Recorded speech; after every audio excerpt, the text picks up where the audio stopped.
Bienvenue dans le débat de France 24. Plus que 3 jours avant le premier tour de la primaire à gauche, le temps qu'il reste aux électeurs ici en France pour faire leur choix. Quel candidat portera les couleurs du Parti socialiste à l'élection présidentielle d'avril prochain? Qui pour reprendre le flambeau délaissé par François Hollande, forfait à la candidature pour un deuxième mandat?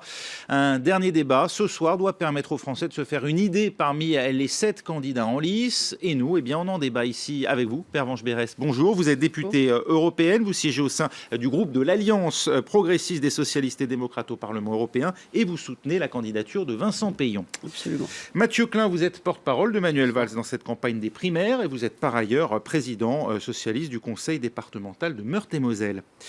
Eddy Fouchier, vous êtes politologue, chercheur associé à l'IRIS et l'Institut des relations internationales et stratégiques. Et enfin Jean-Philippe Ouannet, directeur fondateur de la revue Civique.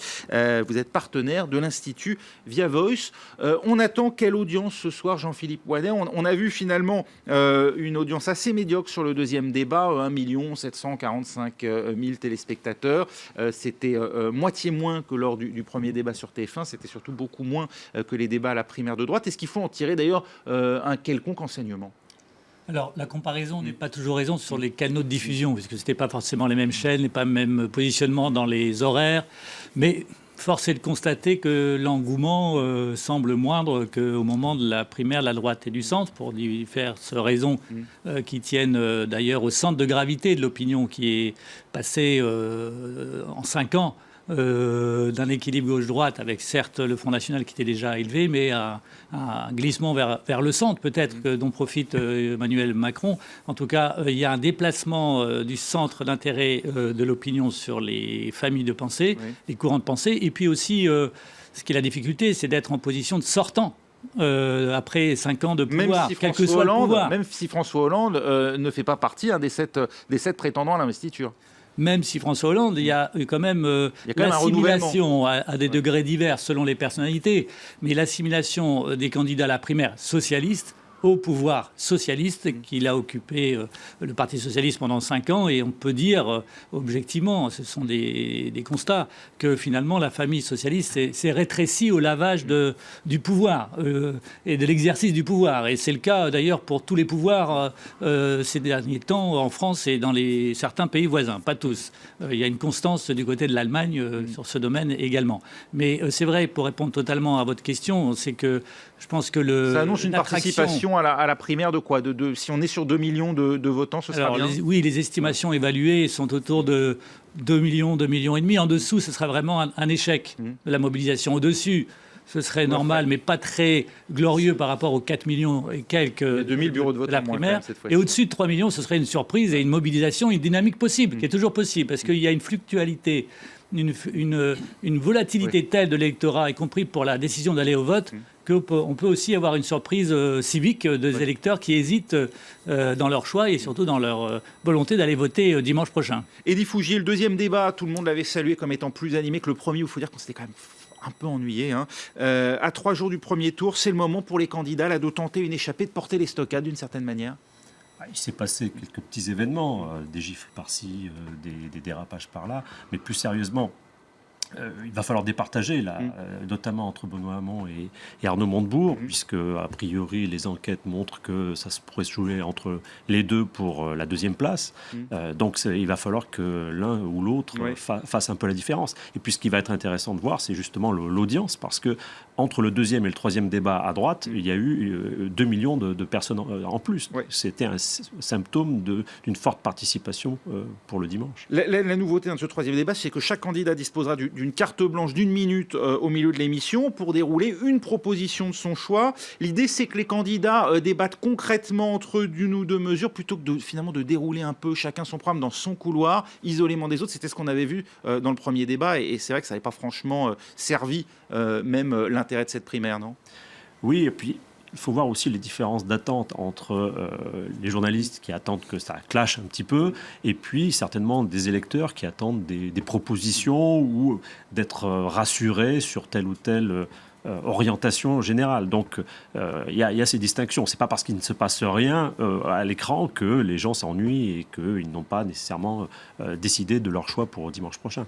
Pervenche Berès, on va débattre emploi, sécurité, justice, budget de l'État, international.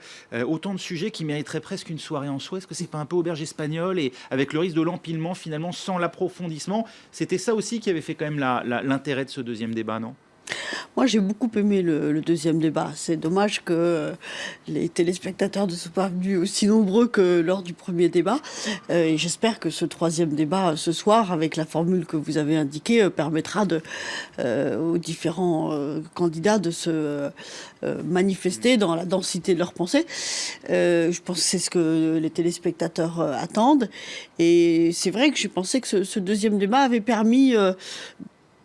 dans le respect qu'on se doit à l'intérieur d'une primaire, c'est-à-dire où on a vocation en principe à être partenaire, aux uns et aux autres de bien décliner leurs atouts. Et j'ai notamment relevé que Vincent Peillon sur ce que c'était qu'être un président de gauche, parce qu'au fond c'est quand même l'enjeu de cette primaire, hein, oui. C'est de savoir qu'est-ce qu'on choisit comme candidat dans le contexte où nous sommes, après le renoncement de François Hollande, à être candidat lui-même.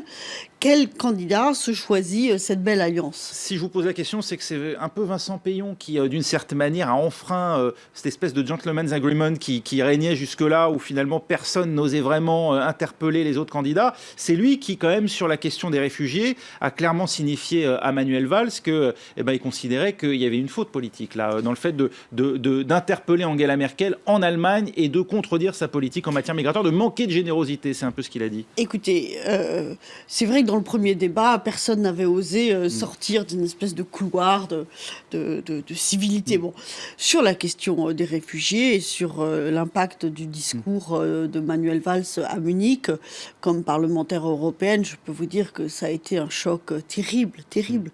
Lorsque Manuel Valls est ensuite venu devant le groupe socialiste pour essayer de convaincre mes collègues au Parlement européen sur ces visions européennes, ça a été terrible. C'est ce qui vous a déterminé, vous, à titre personnel, à ne pas suivre Manuel Valls dans cette campagne? Non, j'ai un désaccord profond avec Manuel Valls depuis longtemps. Je ne suis pas dans son histoire de la gauche. Je pense que la gauche, pour gouverner, ce qu'on attend de la gauche, c'est de s'occuper d'abord de la question de la redistribution, de la solidarité, de la justice sociale. Et pour moi, Manuel Valls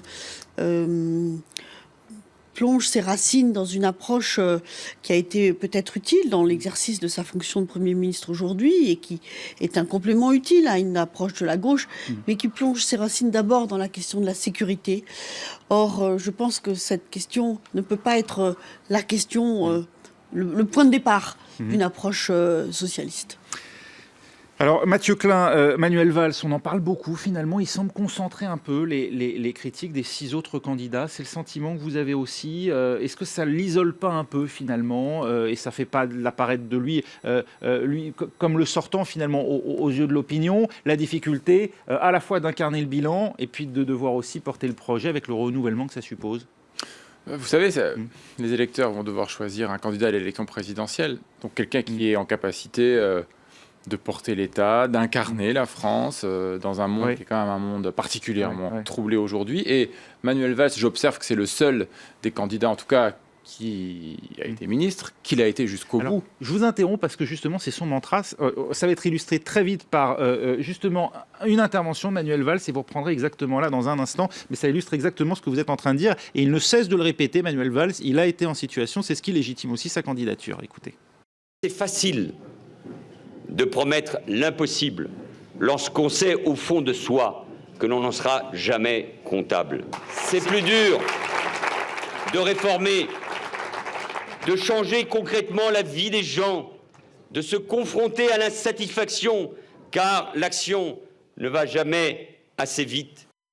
Voilà, c'est le candidat responsable d'une certaine manière, Manuel Valls. Et en même temps, il essaye quand même de se positionner au centre de gravité du Parti socialiste. C'est compliqué. Mais non, le centre de gravité du Parti socialiste, c'est justement l'exercice de la responsabilité. Être socialiste aujourd'hui, c'est accepter la difficulté de l'exercice du pouvoir, c'est savoir aussi tirer les leçons de ses échecs, c'est porter un projet, mais c'est ne jamais dire aux gens qu'il suffit pour être de gauche d'avoir de belles et bonnes intentions. Mais on doit par contre les mettre en œuvre sur des faits réels. Sur les réfugiés, c'est intéressant ce débat aujourd'hui, mais qu'on s'en tienne aux faits. La France a depuis 18 mois accueilli 40 000 personnes, mis à l'abri 40 000 personnes sur son territoire, a démantelé la jungle de Calais, la lande de Calais, dans des conditions qui ont été saluées. Moi, je suis président d'un département, vous l'avez dit, la Meurthe-et-Moselle. Nous avons un centre d'accueil et d'orientation, nous avons un centre pour les mineurs également. Et je peux vous dire que la générosité des Français, elle est réelle. Et ce qu'un candidat à la présidence de la République doit incarner, c'est justement cela. À la fois, la générosité, elle est réelle, des règles claires et une régulation européenne un peu différente. Et puis un projet social, oui, c'est vrai. Parce que l'avenir, je crois, par rapport aux enjeux qui sont les nôtres, c'est aussi de savoir dire quelles seront nos priorités demain.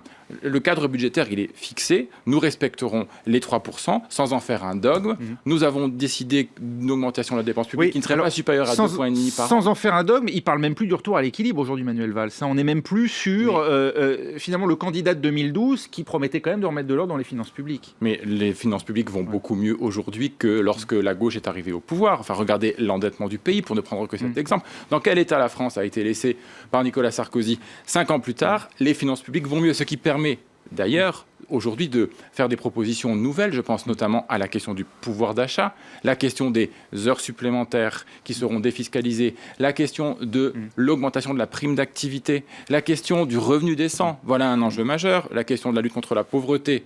Aujourd'hui, ça fonctionne mal. On voit qu'on a 30% de personnes qui pourraient accéder aux minima sociaux qui n'y ont pas accès. Et donc proposer leur fusion, leur ouverture aux 18-25 ans, c'est-à-dire ceux qui sont jusqu'à présent laissés pour compte de la solidarité. Je pense que ça, c'est le cœur de la gauche, mais c'est aussi le cœur... C'est pas le revenu universel, on l'a bien compris. D'ailleurs, non, on l'a bien pas compris dans ce que dit non seulement Manuel Valls, mais également d'autres candidats comme Arnaud Montebourg, on va l'entendre dans un instant. Jean-Philippe Moinet. Oui, ce qui se joue là, et c'est très intéressant ce que vient de dire M. Klein, c'est que effectivement, l'un des critères de détermination des électeurs socialistes dimanche et le suivant sera notamment le critère de la crédibilité présidentielle.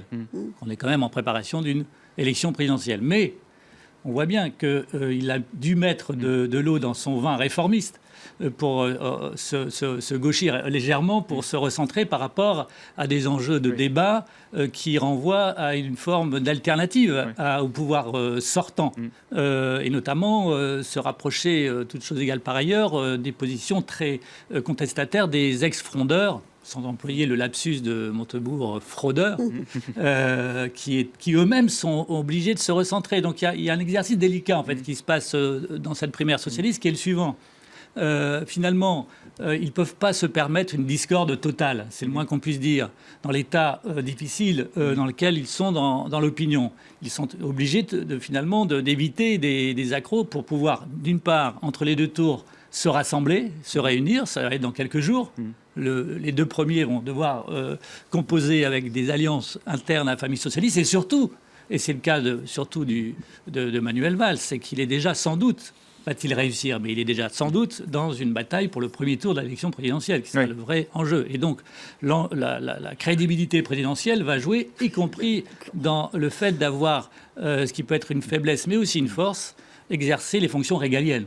Dans un pays comme la France, dans un moment troublé que traverse l'Europe, ce n'est pas neutre dans une détermination, surtout du premier tour de la présidentielle. La question sera le vote utile.